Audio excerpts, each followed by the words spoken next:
Sit down, sonny boy. I'm here to recruit you to a biker gang. Oh, okay. Damn. In the 90s, though, you gotta have a sweet fucking mullet to be in this biker gang. Yes, and a DeLorean bike so you can travel back to 1991. Have you guys seen the movie Stone Cold? Not Stone Cold Steve Austin. We're talking the movie Stone Cold from 1991 with lamented former Seahawks linebacker Brian Bosworth. Man, does that guy have a frame on him? He's a big dude. Dude, he was a stud. We actually, through the whole movie, we wondered how Brian Bosworth didn't end up having a much bigger career in like B-level action films. Right, I want to know why this movie didn't get a franchise. Right, they could have totally, like, one thing we did notice is if you watch this movie, we're going to show clips throughout this, I'm sure he's showing clips right now, but one thing we did notice was there wasn't enough 80s montage music. No, there was like 2 songs that had like actual sound, like, right, actual words and sound. What kind of fucking song? Right. The rest is just guitar riffs. Yeah, there was Braille songs in there. You got a feel-along little tablet to watch the movie with. Yeah.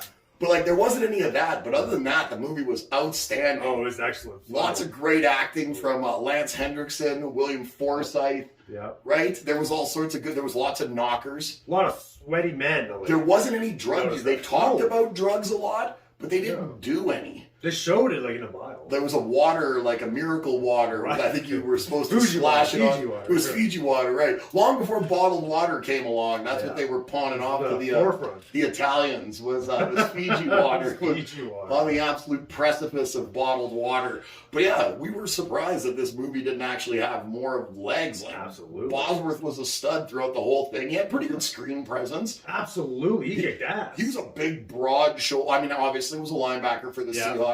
You were impressed with the hair in the movie. I was. I thought the hair was its own character. And then I took you back and showed you some pictures from when he was on the sidelines with the Seahawks with the helmets off, and he had all sorts of colors engraved on the sides of the head. Yeah. Do you know what happened to Brian Bosworth? How the career kind of played out? Oh, it's kind of heartbreaking, isn't it? It's really not. Like he had a lot of high sentiment coming out of college. So he played Oklahoma University. He was a Sooner.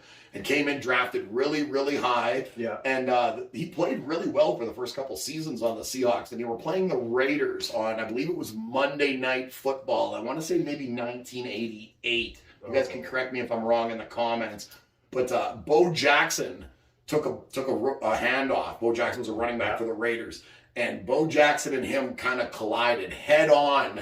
And he laid Brian Bosworth out like Brian Bosworth was like a disabled child. It was pretty dramatic. And to say all the air went out of the thought of Brian Bosworth being a stud linebacker in that one instance would be an understatement. It was over at that point. Brian Bosworth was no longer looked at as somebody who was probably going to be a Hall of Fame line. Like they thought he was going to be. What's like a powerful hit? Well, Bo Jackson's a beast. I don't know if you've seen Bo Jackson. Was he like knocked out cold? No, but he was knocked on his derriere. Okay. Like it wasn't like the movie where we watched Tom McGee, who played what was the name of the guy Tom McGee played when they were doing the fighting?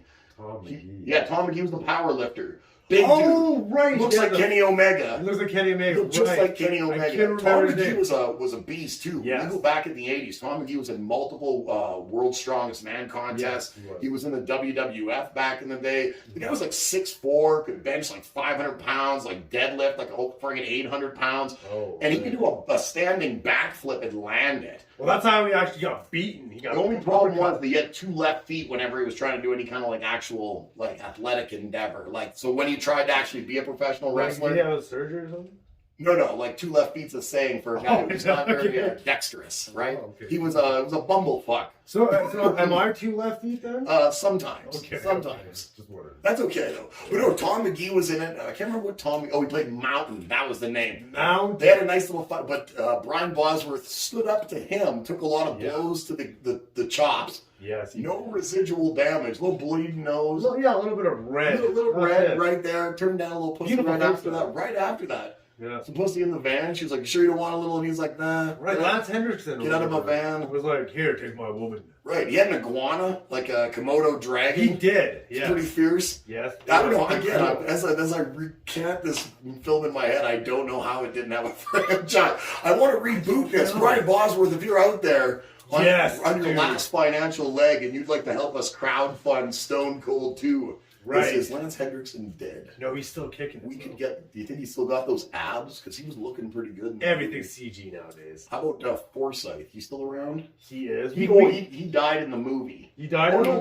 Lance fucking shit the bed too at the end. Oh yeah, They KO'd him because he made the valiant comeback. He did. He pulled the strap off. I know. That's such a good ending. I used to work in a prison. You know this Yes, story, I do. but I used to work in a prison, and I'm not allowed to say any names, obviously, because of FOIP. But Right. one of the guys that was in the prison with us, there was a recording of him when he was in court originally, before I ever knew him. This is preamble to him getting to prison, but he pulled a sheriff's gun out of its holster in court. Yeah. And they ended up, you can hear them all freaking out. He's got my gun, and they tackled him, and he didn't like pull it and shoot it anymore. No, he just pulled it out and kind of was brandishing it, and Yeah. was a little off his meds to say the least. I bet you that didn't last long. So that's what Lance did, but Lance got his ass blown away. Quick time. They flew a helicopter.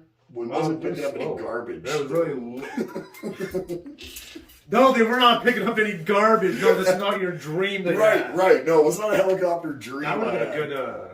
Man, do you think we could get helicopters that pick up garbage? I doubt it. You doubt it. I don't think we can. These guys just board a helicopter in this movie from an army base.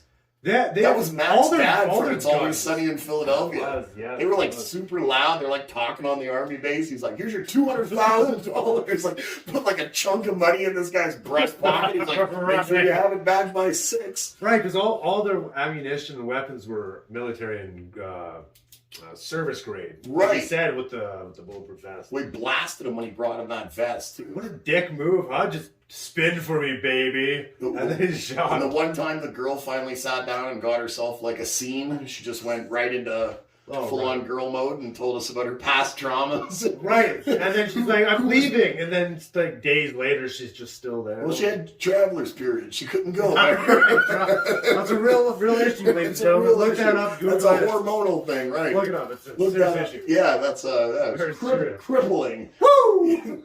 So yeah, ultimately, at the end of the day, if you're looking for a ridiculous action film with the greatest hair and a lot of knockers and not enough music, so maybe play a little music on your own. Plays with saxophone, because I could see him playing some saxophone. He had like that saxophone kind of hair. The mullet, like I said, the mullet is his own character in that movie. It steals every scene. There was a couple times where they showed the mullet, like he'd turn and they stayed on the frame, and it showed.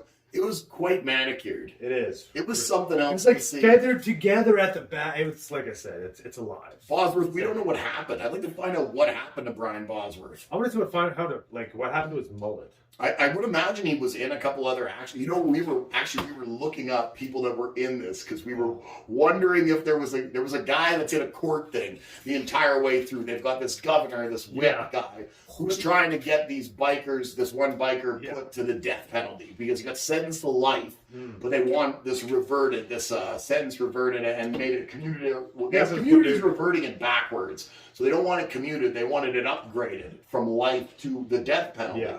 And at the end of it, that's the guy's trial, and that's where they fly the helicopter into like the court building and all this kind of stuff. All these judges get whacked. Yeah. But they mentioned the guy's name was Trouble. It sounded like Trouble Stone Trouble Owens. Something like that. Trouble Owens. It was something like because he was John Stone. Oh yeah. Yeah, that's what Bosworth was John Stone. So they mentioned his name was Trouble. Yeah. And we went and looked it up on IMDb because we wanted to see did we hear that properly? Just see if this guy's name was that. And so we went and looked, and it turned out this guy played bikers in a bunch of other movies, but then we found another movie he was in. It was an action movie with Lou Ferrigno from 1989, which is probably going to make itself an appearance here very shortly. Very soon. What are we watching on the next one of these? Oh, I totally draw a blank. It's something Dynamite. Oh, yeah. It's a 19... I'm going to look on my... I'm looking going to right we're now. the only people here left. But you know what? You know what's funny about this? Is every bad guy's name was literally like, you just pick something out of the room and that was his name. Like, Tool, Espresso, Lab, Comic. Gut was one of them. Chains, Ice. Everybody read the guy I would imagine caused a lot of trouble. His name was Trouble. Just Trouble they're called. There's Tool, I think, was the funniest one. Just like, your name's Tool. Is that the one where they blew his dick off? Yeah. That's the one they got his dick blown off. Why could you just name be red? Actually, You're the his mechanic. dick didn't get blown off. Oh They no, checked. that's right. They said They his dick even was checked still extra there. for him to make So sure his he's dick not was, a dickless tool. He's Right. just a tool. They said his tool was still there. We are going to be watching Oh, here we go. A Fistful of Dynamite with Rod Steiger and James Coburn That's in the right. next one. I'm Cody. I'm Anthony. This was full of testosterone. You should check it out. We're Big Beaver Comics, BigBeaverComics.com. Check us out on Instagram and Facebook, and make sure you stay cool. Peace.